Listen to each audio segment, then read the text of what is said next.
My name's Bonnie Stebbeds and I'm from Corvo. I heard about Camp Courageous from an individual that I used to work with in his home. It was about 8 years ago and he attended camp here. So Glenn is an individual with Down syndrome.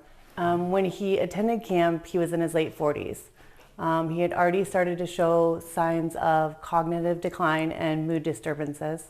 And his emotion, his frustration and anger was starting to affect his relationship. He had started to withdraw from things that he normally liked. He was not willing to try new things, and he kept going back and forth on whether he wanted to come to camp. So he decided to come. He was unusually quiet on the drive down here. Normally he'd sing along to the radio, maybe nap for 5 or 10 minutes, and then sing some more. But he didn't say a word the whole drive. He looked straight ahead. And then when we arrived, there was a very nice Camp Courageous staff here to greet him, waved to him through the window, and he just still straight ahead looking. He wouldn't turn his head, he wouldn't acknowledge her.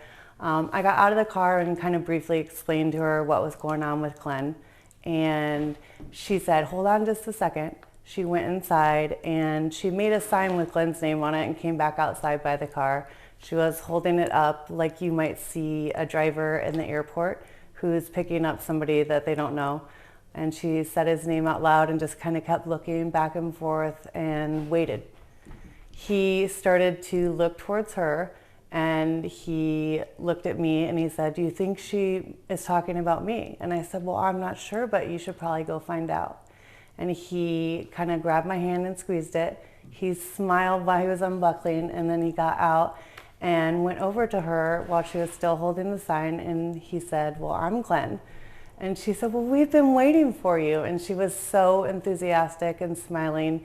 He smiled right away, and for him to even go over there was a really big deal at that time. And he didn't even come back to get a hug to say goodbye. He kind of turned briefly, waved at me, and then they went to go put his stuff away.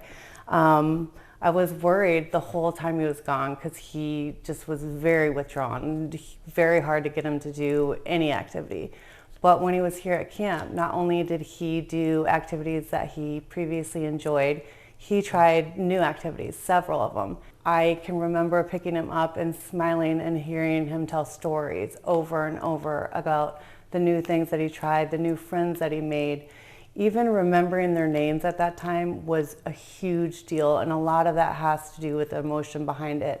But when he found a smile that week at camp, that's when I just knew that at some point in time I wanted to be a part of Camp Courageous.